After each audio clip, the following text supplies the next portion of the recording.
बिक्रम दैमारि थिखादार बे सासे थिखादार गावनि उदैनि सिन्था खालामग्रा बे सासे इउपिपिएल नङाबा बिजेपिआव गासिबो बिपिएफ दैदेनगिरिफ्रा जइन जाथारगोन। खुलुमबाय आंनि गोदान भिडिअ नोंथांमोनखौ आंनि अननाय आरो मोजां मोननायखौ आं सिगांग्रो जासिग्रोनाय थाबाय।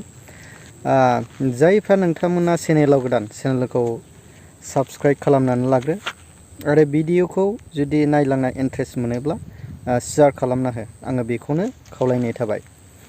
नै दा ओरैबायदि खाम्फा बरगयारि बिपिएफनि खाम्फा बरगयारि सारा बिजेपि दलाव हाबनायनि मोनसे माबा फैदों आरोखि प्रप'जाल। नै दा बियो नंगौना नङा बियो मोनसे क्लियारबो जाजोबाखै, नाथाय मिडियाफोरनि गेजेरजों मोनसे खोनानो मोन्दों आरोखि। बेखौनो नै दा आं बेनि सायावनो नोंथांमोननि सिगाङाव आं एसे भिडिअखौ शेयार खालामनो नागिरदों। नै दा बेनि सायावनो बिटिआरनि इएम राकेश ब्रह्म सारा बेयाव बिबुंथि होदों। नाथाय बिजेपिआव हाबनायखौ बिथाङा वेलकाम खालामदोंसो आरोखि। बे वेलकाम खालामनाया जुदि नेक्स्ट 2025आव जुदि खाम्फा बरगयारि सारा जुदि थाङोबा बिपिएफआथ' जोबथा खहा जाखागोन।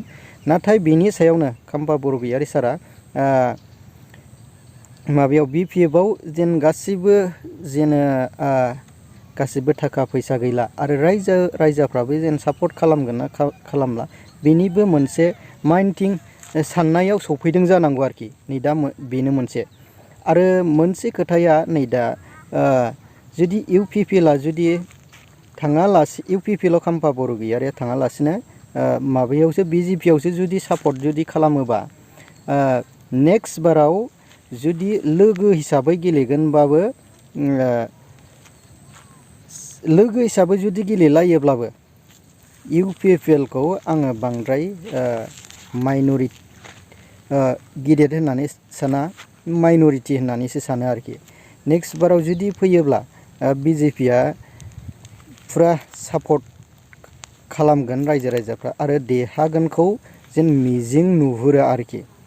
बेनिखायनो नोंथांमोना बबे एंगोलजों सानो कमेन्टनि गेजेरजों फोरमायहरनो हागोन आरो जोङो जेन राकेश ब्रह्मनि जेन बिबुंथि बेखौ एसे जोङो खोनासंनानै लानो रायजो। बेनिफ्राय जानानै बिराद जेबो बुंनांगौ गैया, मानोना गासिबो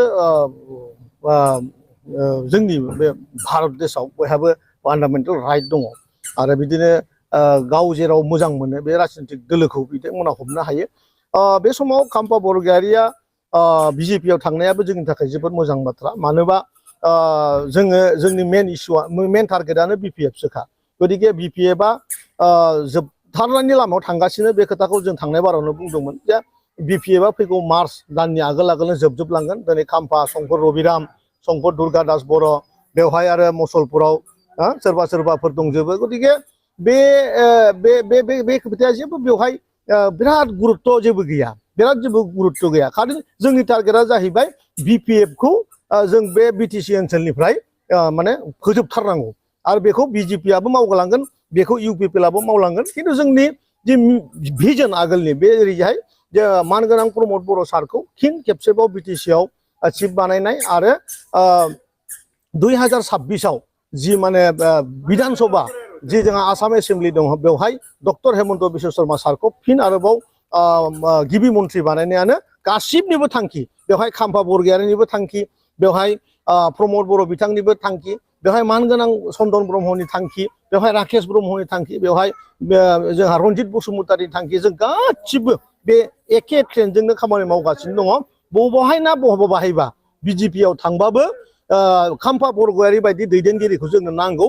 बेनिखायनो बिथांखौ आङो बिजेपिआव थांदोंबाबो आं इउपिपिएल दोलोनिफ्रायनो उइस खालामदों बिथाङा जेन फिन फैफिननानै काउन्सिल इलेक्सनाव जुदि बिथाङा प्रेजेन्ट खालामोबा जाहाथे बिथाङाबो काउन्सिलखौ दैदेननायाव मोजां जोंनो हेफाजाब होयो बेखौ जों खामानि खालामगोन 100%। दिनैनि दिनावहाय आरो हाग्रामाजों सोर थाफानो आरो मानो थाफानो मिनिं गैयि अबस्थायाव दिनै बिपिएफआ दङ।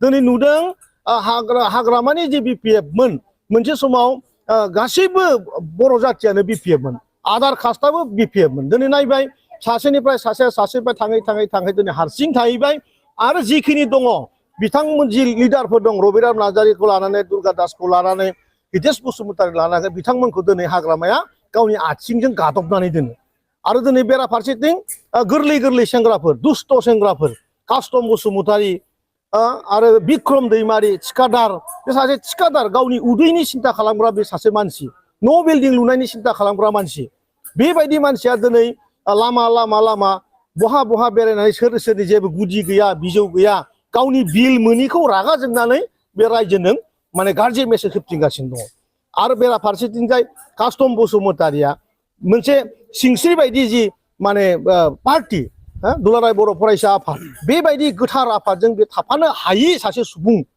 दा बेबायदि मानसिफोरखौ जेब्ला आगोलाव दोननानै BPFखौ सालायगोन बे समावहाय गोदोनिफ्रायनो संग्राम खालामबोनाय BPFखौ बानायबोनाय जायफोर आदामोन दंमोन आइमोन दंमोन आब'मोन दंमोन बिसोर दिनै जोबोद लाजिंसिं अबस्थायाव दङ बेनिखायनो गासिबो फैगौ मार्च दाननि आगोल UPPL नङाबा BJPआव गासिबो BPF दैदेनगिरिफ्रा जइन जाजोबथारगोन बे एकदम खाथां आरोखि रायजोफोर नोंथांमोनहा जे खोथानि बुंनाय कन्टेन्टफोरखौ बुजिबाय बिदिब्ला जाय सोरबा लिडार दङ लागाम गैयै लिडार होननांगौ जाहैबाय नोंथांमोनहा बुजिखागोन अब्ला बिदिब्ला BPF आरो UPPLखौ नागारजोबनानै BTCआव BJPखौ लाबोदो BJPखौ सलायनानै जाहाथे लस जायै बायदि BJPखौनो लाबोजोबनानै जोंनि बड'लेण्डआव आराम खुंथायखौ खुंदो ना BJP माबाखौबो नागारजोबदो बिदिब्ला UPPLखौबो नागारजोबदो UPPLनि सापर्टारफ्रा गासिबो नागारजोबनानै UPPLआव सापर्ट खालाम बेनो दा नोंथांमोनहा जे लागाम सोरबा लागाम गैयै आं बुंनो थांला नोंथांमोनहा मिथिखाजोबगौ लागाम गैयै लिडारनि खोथानि बुंनायनि सायाव नोंथांमोनहा मा रोखोम सानो कमेन्टनि गेजेरजों फोरमायहरबाय।